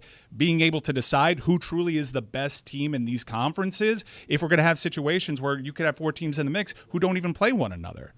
Yeah, the conferences are giant. The scheduling's uneven. There's never been a really easy way to choose a national champion in the sport, and there never will be. We will argue about it till the end of time. That's why, enjoy the regular season while you have it. Enjoy the bowl games. They're fun. Beat your rival. Like, there's more to the sport than just picking the playoff games and the national champion at the end of it. Like, it's 134 teams and a billion games, and they're awesome. And we'll just keep arguing about it until we die. Eat at Arby's. That's good. Yes, let's do that. Jess, thank you for being Ward Manuel. He wins. You. Yes. What do you guys think? There's a clip out there of Cam Ward saying he's going to play in the Pop-Tart Bowl. No. Yeah. He should. No, he should not. No, he should not. It's a premier ACC destination for bowl games. No, he should not. He should not play in that game. He should opt out of that game. Damian Martinez has already announced that he's going to be playing in it. No, it they like should all opt out. Here. You should not play against Iowa State for no reason. Well, Don't do And that. you shouldn't get to eat Pop-Tarts for the rest of your life. Thank you, Jess. We appreciate the time. David Sampson continues to fume. I couldn't ask the question succinctly, but the way that I would just ask you, Stugotz, do you know that Georgia is that much better than Georgia Tech? Yes, I think Georgia's a lot better than Georgia Tech. A lot better. They went to overtime, dude. They were up 14 with 5 minutes left, and Georgia got all the calls. Like, this is infuriating. We saw it. Right. So no one knows anything about college football other than you. He asked me a question. We I saw gave him an them answer. play. Right. We saw them play, dude. You don't know. Yesterday, you were asking on the stage, like, Boise State hasn't played anybody. I'd like to see them play Georgia and Alabama. No. They were within a touchdown of Oregon at Eugene. I was making a larger point that this is the playoff I want to see. I don't care about the playoff. I don't care what you want to see. I care about what I want to see. How do you watch And what the I Georgia want to game? see is Alabama. How do you... This is infuriating. Well, but you can't argue what he yeah, wants no, to I see. can't. It's But what he wins again. But I can argue like Georgia's a lot better than Georgia Tech when we saw them play against one another, and we know that Georgia escaped against them. Right. How do you formulate that take? They played like less than 2 weeks ago. The ago. reason I say it is because we come in with whatever our opinion already was, and the game doesn't end up mattering even as you watch it. They have to ban preseason rankings because all of that couches all of this. You shouldn't be able to rank any teams until a month into the season because all of it exists as confirmation bias. Yes. How do I know who choked if you don't have preseason rankings? Billy, this is what's great. Banning it. We get right back to Amin's original point, which is it's so much more fun to watch sports the way that he does. He is a Georgia Tech fan. All he's checked in on is, yeah, we're better than we thought you were, or some form of yelling drunk of Georgia Tech was actually good this year. Nobody respects Georgia Tech, even though when FSU lost them, we were all like, oh, okay. That was the first note of the season was Georgia Tech drags FSU. Their top 2 quarterbacks were out for like 3 games. Okay, like that. Georgia Tech that is severely so well impacted coached. their record. They went undefeated at home. Do you know how much better Miami is than Georgia Tech? I do. Georgia Tech beat you with one quarterback who was so hurt that you couldn't keep him in the game, and another one that told you that every time they were throwing because he came into the game. They beat you with that because Pro Football they're pretty. Focus loves that dude's passing numbers. They're pretty good, Georgia Tech, obviously, but Stugotz will never say so. Well, 5 losses. Well, they were missing 2 of their quarterbacks for like 3 of the games. The point is to win the games. They lost 5 Well, of them. no, the point is not to win the games. Otherwise, Miami would be in the goddamn college football playoff. Yeah, they lost to Syracuse too late, though. I mean, But that's one fewer loss. I know, but it's when you lose that also matters. Mike. Alabama lost this month. Does it? They're Put Alabama. up 3 points. They're Alabama. Oh, they didn't That's make not it. a good argument. All right, Samson, what can you add to this, Samson? What can you add? I'm sorry, I was just trying. Could you repeat the question? Is Georgia Tech as good as Georgia? Didn't they go to like 15 overtimes together? That's a great question. Aren't they sort of the same? Yeah. No, not in reputation. No, they're not. I thought before the season that they weren't the same. They played the game. They looked the same. And now I'm back to thinking they're not the same. 765 million. Are we talking about that still? Right. He's not adding nothing to it. He was bored by our college football conversation because he wants to keep killing saying me. You're trapping me. He's stating the obvious, and that's why there's this whole bias because of the investment. Go ahead. Talk all the Soto you want. What have we not gotten to? Oh, that was a Soto thing? I thought he was talking SEC TV deal. I could have been. I was a little shocked, if we want to talk college football for just a petite second. With the chaos of Clemson winning, I loved the fact that we got Ward Manuel off the hook by saying, SMU played so well. They were in it to the end, so we didn't have to put them out and bring Alabama in. That's why. The thought of those guys sitting in their comfy couches and watching the game and wondering after the first quarter about the chaos and then saying, phew, SMU had a good final 3 quarters. The whole process is rigged and a joke. But that said, it's the process that you all wanted, and the complaints come as they come.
I am delighted, Stugotz, to bring on an old-fashioned journalist. All over the American media. They keep slicing these guys down, but not Pat Forde. Nope. Nobody's taking him down. Senior writer for Sports Illustrated out here still doing the good work with Wetzel, another one of these guys still waving the journalism flag, but I got to help him. Pat, your backdrop. We can see part of your house. We can see behind the Sports Illustrated thing. We can see that there's a painting back there. We need to crop that. We need to get somebody to help you so that looks like it's a tighter. I can see part of the picture.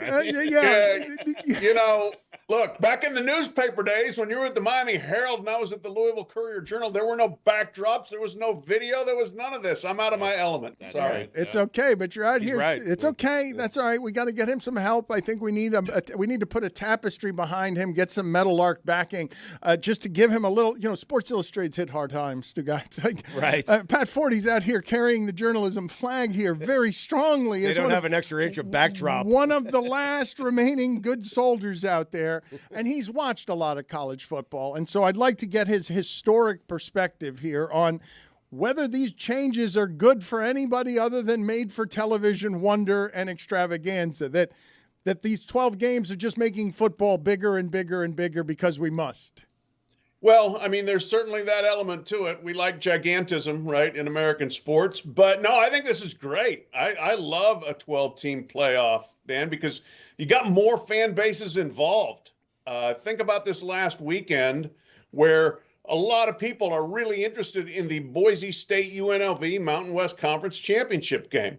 A lot of people were hanging on the edge of their seat to see SMU against Clemson. You go back, a couple of weeks earlier, there were 20 teams still involved in whether they may go to the playoff, whereas in years past, we're looking at, 5 or 6 for 4 spots. And so I just think there's interest, more involvement. And then the playoff itself, I think, is going to be awesome. We get campus games. Those are going to be great. We get extended quarterfinals and semifinals. I mean, it's all going to go on too long. I mean, we're not finishing till January 20th, and I wonder how many people will still be interested by then. But I love the run-up to this point, and I think the first round is going to be awesome. I think it's been great as well, but I'm wondering, Pat, of the 12 teams that made the playoffs, how many of those 12 have a realistic chance of winning the national championship? I would give at least more than half, I would say. Really? Yeah. Look, I think it's pretty wide open. I mean, Oregon's really good, deserved to be number one and the favorite and all that. But after that, I mean, look, the number 2 seed is Georgia, which we've seen just like all over the map. They've played terribly at times. They've played great at times. Notre Dame could be really good, but haven't played against a really quality opponent in a while. Penn State, probably good. Texas, maybe good. You get on down the line. Arizona State. Does anybody really We're supposed to know. You're supposed to be an expert. What do you mean? We played a bunch of games. What do you mean? Maybe good, maybe good, maybe good, or maybe at the end I got it all wrong about the SEC. Georgia's not actually any better than Georgia Tech. Yeah, well, that's the truth. Did you watch them play each other? 8 overtimes, and Georgia was lucky to get the game even into 1 overtime there. So then could I not extrapolate that the top of the ACC might in some ways be as good as the top of the SEC because we've been overstating how good the top of the SEC is? Yeah, you can. That's why one of the reasons I thought SMU deserved to be in the game, and maybe even Miami deserved to be, in the playoff, because I think the SEC was a bunch of pretty good teams. And I don't think the ACC is bad at all at the top. I think those 3, Clemson, Miami, SMU, but then beyond that, Duke, Louisville. But explain to me what happened here at the end, Pat, with SMU, because what Clemson did was it bailed all the parties out on ESPN, and the SEC has bought a 3-loss Alabama team is going to get in. It bought everyone out when they had to put Clemson and SMU both in. Otherwise, would they have? No, I don't think so. If Clemson misses the field goal, obviously they're out and Alabama is in. Or if SMU wins the game, if Clemson wins by 14 points, I think they probably have the excuse to put in Alabama and to knock out SMU. So the ACC threaded the needle it had to thread. They needed a close, competitive, good game that Clemson won. So that happened. But look, the setup was there. I'm not saying the fix was in, but the setup was there to get Alabama in. You are saying the fix was in. You're right there. Say the fix was in. You're right. Just say it. These are trying times for Sports Illustrated and the American media. Just say it. You can't be out here. You can't be out here with nuanced takes, Pat. Well, he can. Him and Wetzel, they can. Those don't win anymore. Nobody's going to listen to the podcast, College Football Inquirer, with Dan Wetzel and Ross Dellinger if you're out here with the Nuance podcast. That's not how you keep up with the kids, Pat. Well, that's hey. When we record the podcast, that's when I'll declare that the fix is absolutely in. Thank you. All right, now on your own platform. That's how you do it. They were so close to fixing the whole thing, and then Clemson got in there, and now SMU. Nobody wants to see SMU play. Everybody wants to believe that what they thought about SMU before the season is what they believe now, which is that SMU is not good enough. I don't understand why we bother playing the games. Well, that's the point, right? We actually let them play and discover, oh my gosh, preseason rankings are dumb and preconceptions are dumb, and every SEC team is not better than every other team. So that's the beauty of it, you know. And I will say, on that podcast, our podcast, I picked SMU to win the ACC before the season. They didn't quite get it done, but they justified how good they are. Got a bunch of players from the Metroplex. They're well coached. And I say, that watch was a out. real "I told you so" you gave us there, Pat. But he was wrong. Yeah, that's right. A real "I told you." The TV execs were all weeping that they. Wait a minute! But what'd you just do there, Pat? Pat just did. I knew SMU was better, but I didn't know they were that good, and then they were less good than I thought they were going to be, and I got it wrong. Kind of covered all the bases. Yeah, all right. That's how you do it. Right. No, but that's bullshit.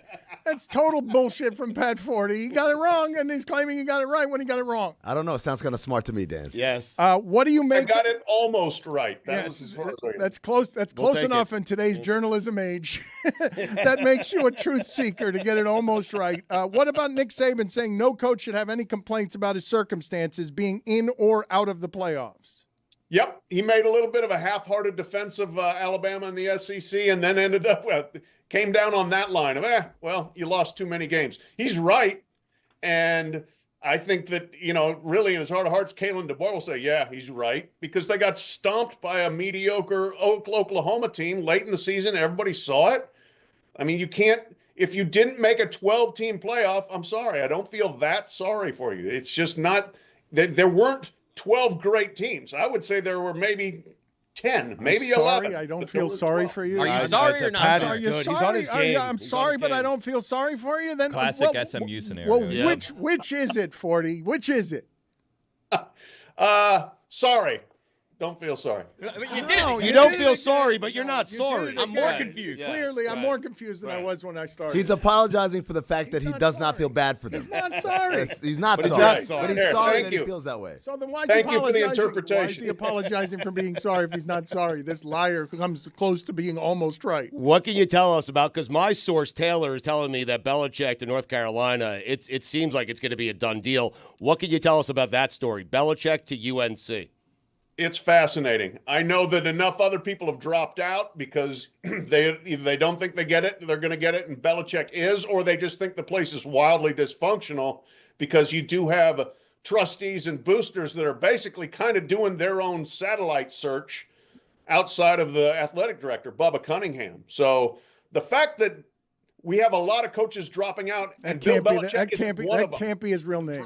That's a terrible name for an AD. That can't be his real name. It's not Bubba Cunningham. Terrible name for an AD. Great football name. That's simply Bubba Cunningham. What you're saying there is not true. That's not a real name. You made that up. It's a real name. The hilarious thing, if you meet him, he's a little kind of like bookish intellectual guy, but his nickname is Bubba. It makes no sense. Pat, thank you for being on with us. We appreciate the time. You can listen to his podcast, College Football Inquirer, with Dan Wetzel and Ross Dellinger. He really is keeping up the good fight on behalf of journalism. And don't forget the next episode, Dan. The fix is in. That's right. We're going to get you better at this, Pat. We've got to get some. Pat, if you do this, I will promise you our listeners will go and download everything you're doing. You have to promise them, though, that you're going to claim publicly, you're going to put down your journalism credentials, and you're just going to claim the fix is in. Doing it. The fix is in, and the backdrop will be fixed. All right. Also. All right. Excellent. Good. Excellent work. We will have you back on to celebrate your victory. Yes. I believe we have talked enough college football. Samson's still furious with us. He's prowling like a very small Shih Tzu around the offices. Can we go to him? Because this is the big story of the day, Stugotz. We have not gotten to football. My God, how fun was it to watch Josh Allen and the Rams? How fun was that game? Yeah, we have not gotten to the NFL. Shame on us, man. We haven't gotten to yesterday. The Giants had an interception. I only tell you this because it had been 11 games since they had an interception. I only tell you that because it had never happened before in the history of the sport, where a defense had gone 11 games straight without an interception when people are throwing a football all over the place. They were due. Can I tell you a bone I have to pick with the Josh Allen situation? So Josh Allen yesterday had a 3 rushing touchdown game, 3 passing touchdown game, something no one has ever done before, right? He had, I think, an average over 50 fantasy points for a quarterback. And then you get the stat that comes out and says Josh Allen had the most stats or the most fantasy points by a quarterback since 1950.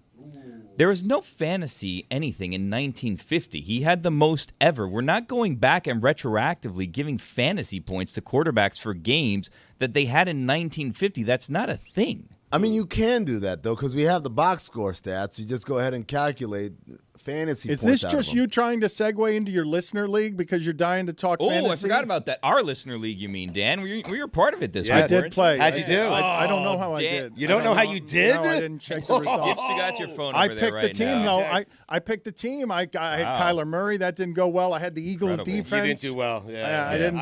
I don't know where I finished. Well, Dan, you can check out our weekly contest. You go to dkng.co/Smirnoff, presented by Smirnoff, the world's #1 vodka. Please drink responsibly. Give them your phone or just open it up. You know how to open up the app. You can see where it is. You go to your contest, then go to recent, and it'll tell you what place you finished in. Dan, I was in 495th place when I was on stage yesterday. Yeah. 495, and I said, I'm going to need a big push in this 4 o'clock window. I got that push. I finished in 59th, just out of the money, but man, Josh Allen. He's a good football player. You would want to have him yesterday. You've come around on Josh Every Allen? day. Okay, so I do want to talk about this Rams game because Mike Ryan loves those half points, and Mike Ryan couldn't shut up yesterday about how much he loved the Rams in that game because I think we can all agree on this.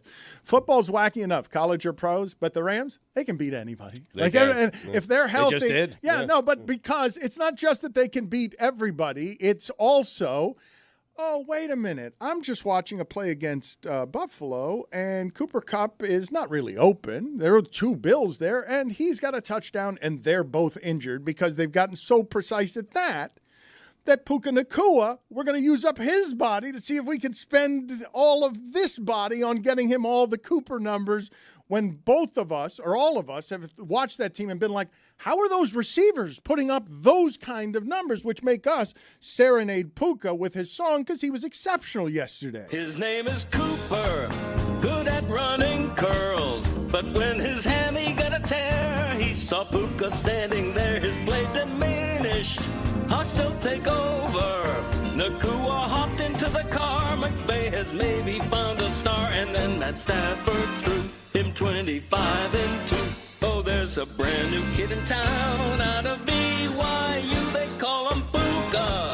Puka Nacua. His quarterback is not named Tua. Lazy. Yeah, he is Puka. Puka Nacua. Fantasy assassin, it's the time to cash in. Yeah, it's Puka. Don't need the glove. None of you would be surprised if the Lions or Eagles lost to the Rams.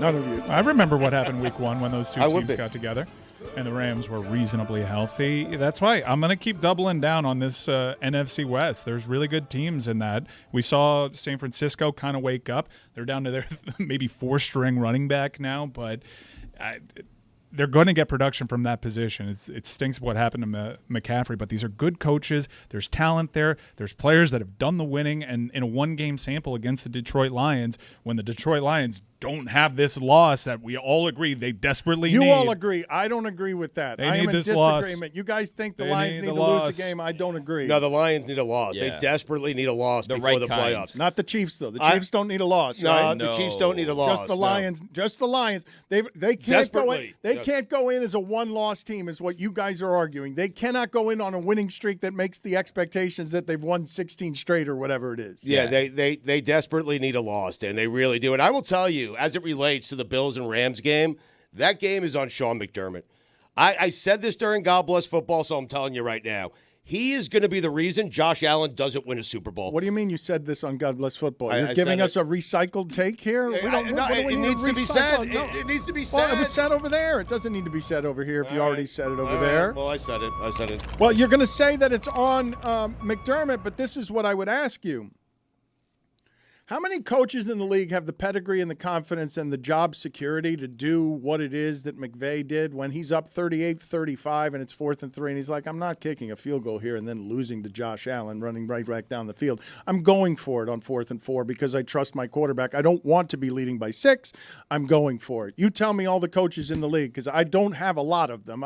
For all this 4th down math that we're now doing, there are only a few, 4 or 5, Harbaugh and Campbell, guys who I actually trust with. No, I'm going to do this because I trust my offense and I trust my guys every time. Right. And I'm not doing field goal football anymore. Then we had the situation yesterday in the Dolphins game. Remember, the Dolphins are marching down the field, and it was 4th down, and say, hey, should they kick it or should they go for a touchdown? And we opened the poll up to the audience, and there was a coward in the back with a ginger beard. You gotta go for one there. Kick. No, first you said kick the field goal.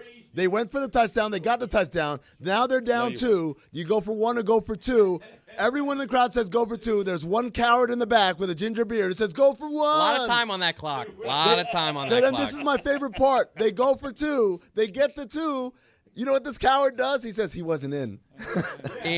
Look, there was a lot of time left on that clock. You guys were all taking the easy stance. I was doing the difficult decision. They would have missed overtime by a point. Yeah. They could have got the ball back. It would have cost them the game. Billy, Sanders missed an extra point, but Sanders, who you hate, and I now associate anytime he misses, I just look for wherever you are in the world. AFC player, special teams player of the month. I was just going to say, Sanders has the longest active streak in the league of made field goals. You've got the most consistent kicker in the entire league. That's because Billy has an eye on him. I mean, he's feeling the pressure. Things picked up after we offered to help him move out of town.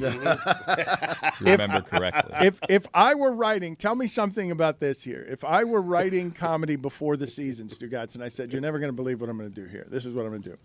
I'm going to pay a broadcaster $375 million, and he's going to have no experience in being a broadcaster. And I'm going to put him on the biggest game because he's a winner guy, and he's a winner, and everybody wants to be around a winner. But I'm going to give him so much power that he's going to buy a portion of the Raiders, and because of that, he's not going to be in the production meetings where he can be as prepared as any of the other announcers who are doing this professionally. And as an added bonus, on a really important game that's a lot of fun late in the season, you know what's going to happen? He's going to lose his voice very early in the broadcast. Would I be writing comedy? Would I be writing how it is that things could go wrong for Tom Brady? How many other announcers have you seen try to slug their way through a game with a voice that they have lost because Tom Brady's voice didn't work correctly yesterday? He fought the entire game, but it was totally distracting, a game that was otherwise really worth watching. It's really not the voice you're paying for, it's the presence. I mean, the funny thing is I actually thought it was his best game when he could get the words out. He did seem to. He's finally getting the note of. He blasted McDermott. Stop talking before the next play. That's really the only note, and he finally seems to be getting a little better at that. What McDermott did was egregious, and Brady called him out for it because they had 3 timeouts left, and it was 1st and goal. You do not run a running play there.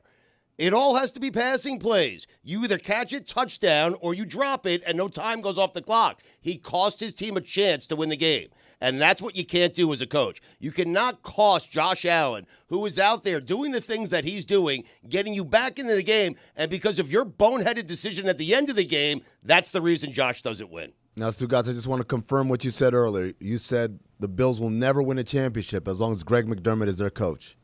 No, Sean. Same day. Yeah. So which did he say? What are you asking him? I mean, you get in I think there. it was a means mistake. No, that's fine. It was. I'm saying that Josh Allen will not win a Super Bowl as long as Sean McDermott is his head coach. Yes. Major penalty, 5 minutes for stumbling. Well, I didn't stumble. I just got it wrong. Like you're gonna have to leave. I said it kind of smoothly. I'll be with Samson. Samson wants to talk Soto. Go listen to whatever it is. I want to talk to him. I'm going to tune in. You know what I'd like to do right now? I'd like you to sit in the penalty box with David Sampson, and I'd like him to give you all of his Soto information that he didn't give us earlier in the show. I don't need you back now. You can just go. Just really quickly, what you just sentenced me to do, that is the ingredients for humble pie. Okay, it's watch out for I Taylor. like it. It's supposed to be a punishment. So then does Amin come back and give us all of Samson's thoughts on No, Juan I want to Soto? hear. I want to listen in on what it okay. is that Eavesdrop, Sampson has yeah. to say to Amin while they sit in the penalty box together. But do you guys not find it funny that Brady lost his voice and fought through the game? And we can talk about all the details in that game. To me, the takeaway as the Bills lose is, holy shit, in the era of Lamar Jackson wins all the MVPs, man, how is it that this guy gets to romp through secondaries looking like more of an athlete than everyone he's playing against, when I know the kind of athlete that Bosa's are and Watts are and Myles Garrett is and the people who are chasing him, and Max Crosby. Like, how is it possible that this guy just gallops through secondaries? He's going to throw for touchdowns, he's going to run for touchdowns, and it's going to hurt to tackle him. Like, nobody's going to want to tackle him. I've been totally screwed by Boris in this very regard, where you think that he doesn't have the years, but he does, and then you try to get information, but it's collusion, so you can't, and so you're in a position. Amin, are you listening? And then you're hello. I can't get the show to listen. Just 2 minutes you're in here. So then the question is, no, but okay, but just 2 more minutes. If Steve Cohn has information about. Yeah, I don't really want more information It's a vendetta, about money. I mean. Well, this is the thing. Hey, help me out here with the tensions around this show and every time David Sampson appears for a week. This is the tension I have, and it really is philosophical. I'm telling you that what he does with John Skipper and what he does daily on Sports Business is fascinating. But I keep getting told at every turn that while we talk about money all the time in sports, and Soto will come and change everything about how we talk about it, that people don't want to talk about stadium deals and collective bargaining agreements, that when we actually get into the weeds of what the business of this is, people don't actually want to know what it means that the Dodgers are deferring $1 billion. $1 billion. Everything around Citi Field. And that's where the money is. The casino, getting rid of the chop shops. That video we saw earlier in the show of the guy being upset, I think it's just, stay with me. Think about the deal, the return on investment that Steve Cohen's looking at. The team's worth more. It's an absolute deal that makes sense. But getting the He's so fascinated by the business of this. Do you realize? It's Boris. I drove in. I drove with him and Boring. Coca, his producer, and they were asking me, what is the easiest day for you? And I'm like, Monday. It's a light lift. We don't have to do anything. And they're like, oh, we don't talk about football at all. Football barely makes our show on Monday. And I'm like, you're doing it all wrong. Everything you're doing is wrong. And he's like, but we're doing business. We're talking business. And the Soto deal broke. And I'm like, you got to talk football. There's one key ingredient in this space. One, just talk football. And he wants to talk about the business of Soto, and he's more qualified to talk about it than just about anybody in the business that's got a microphone. But it's weird. The show's called Nothing Personal, and Right, it it's is totally tainted personal, by a right. personal vendetta. Before you put that in your brain, you don't realize this impacts basketball. All the contracts that are done with players who stink, it's now infecting baseball. But there's a cap in basketball, not in baseball. It's incredible, actually, how cool it is. I think what we should be discussing is baseball ahead of basketball or behind? Because I could argue now it's actually ahead. So Carolyn Davidson sold the Nike swoosh for $35 to Phil Knight. And what I'm asking you is, how does she feel about that now? Is it a source of pride as she walks around and it's on every shirt? It's not a source of pride. Like, are you asking if she's thinking about it every single day and it's gnawing at her, kind of like that loss that Spo had? I mean, is it a Black Mirror episode of how you haunt an artist or graphic designer? You sell their work for $35 or you buy it for $35. You make it ubiquitous, but everywhere you go, you're being reminded and haunted by the terrible business decision that you made. It's It's an episode. I'd like, if she's still with us, I would like to speak to her about how it is that she experiences selling the Nike swoosh for $35. Just get a nice little trauma pump from her. Sicko. Or just fine with it, because the artist can say you can't put a price on being a ubiquitous symbol that you created. She made the most identified branding in the world. And Phil Knight was ahead of everybody on Mike Ryan gets to buy his quarterback in NIL. Like, Phil Knight was getting college football cheap 15 years ago when he was making the play calls from the skybox. I believe she gave them credit for giving her like her first big break. Also, she got 500 shares at the time, and then got like splitting and stuff like that. It ended up being 32,000 shares, which is about $3 million. And I've confirmed she is indeed still alive. I'd like to speak to her. Okay. What do you think, Mike Ryan, of Lane Kiffin tweeting, God, if this wasn't look at me, Louie. He was congratulating Georgia on winning the conference, and he's like 57-4 since 2020. Only 4 losses. That's amazing. 3 to Alabama, 1 to Ole Miss. Old Lane Kiffin out there reminding you that in the last 4 years, it's only Alabama and him that have beaten Georgia. But if not for one of those bad officiating calls in an 8 overtime game, we might all be saying that Georgia Tech is just as good as Georgia. Well, remind him that he lost to 2 teams that lost to Miami and Louisville by a combined 50 points. Let's check in with Lucy Rodine. She was off-roading at the Big Ten Championship. What did that look and sound like?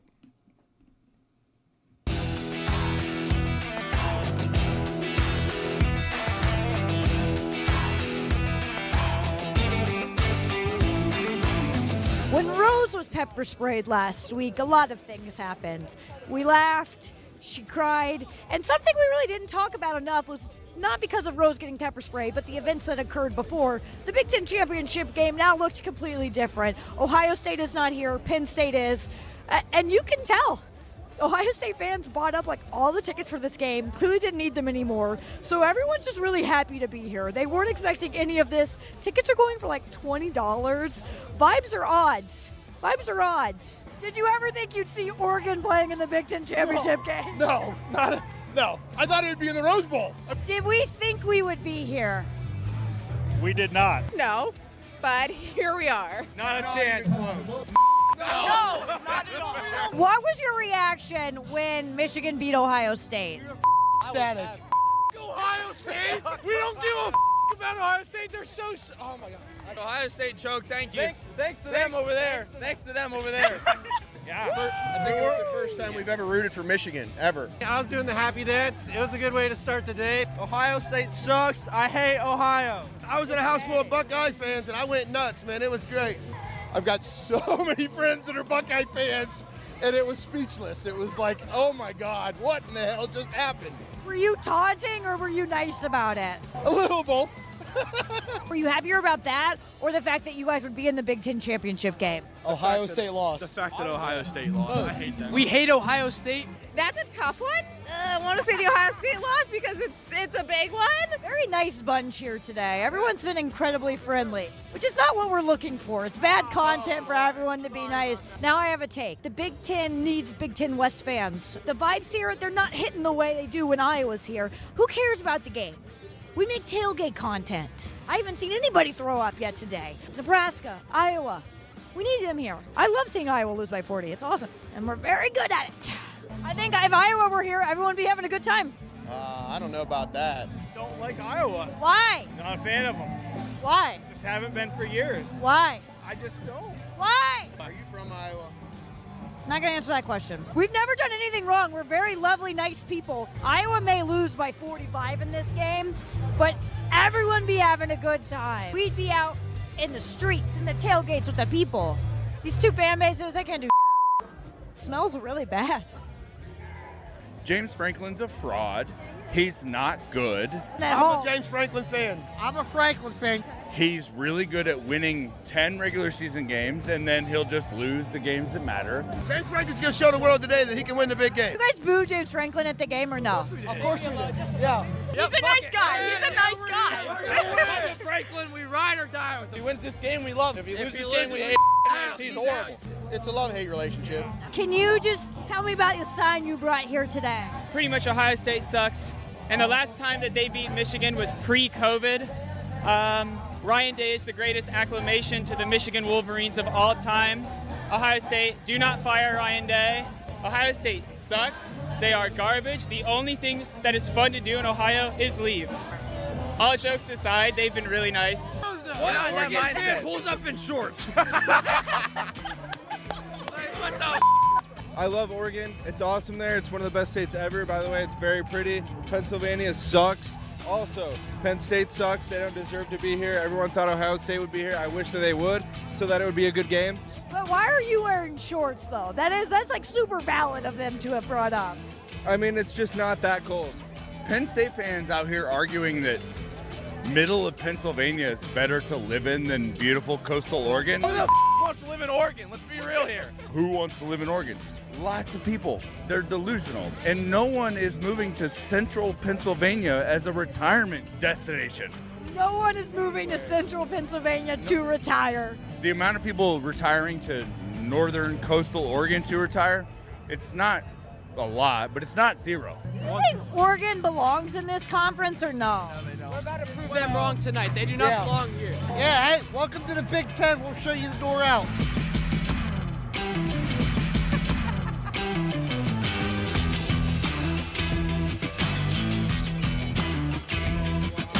So there you have it, Dan. Oregon won the Big Ten championship, their first year in the conference. Their first year. Some teams have been there a really, really long time and haven't done that yet. Doesn't seem fair, does it? Doesn't seem fair. Lucy Rodine, Iowa correspondent. I got to tell you, Oregon may have won that game, Dan, but that was not Big Ten football.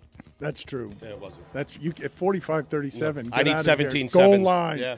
3rd and 2 all game. Come on, everybody. Block better than them. What's going on with all these neon colors running up and down the field the way Oregon's been playing football out west? What comes this way? We're all about the snow. You can't come in here this time of year and just gallop all over the field. Who are these fast kids? What is happening around here? It's about beef and blocking football. Can you please get for me, because Lucy did a great job again all season. Those are harder to do than you can imagine. It's why more people don't do them. But she failed this week because there wasn't enough pepper spray and there wasn't enough rose. Couldn't stop. This song was stuck in my head all weekend. Couldn't get rid of it.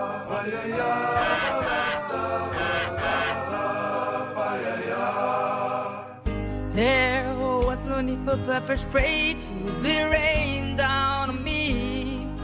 And I sustained wartime left eye injury. Ohio State sucks drama, you lost, that's the deal. The video clearly shows, with my eye almost blinded, there's Harry and Lucy laughing. Baby, I can tell you that I'm pissed they hit Rose with the spray. Oh, she sounded like a goose who stepped on with heels, yeah. Even though Rose was in June, there's Harry and Lucy laughing.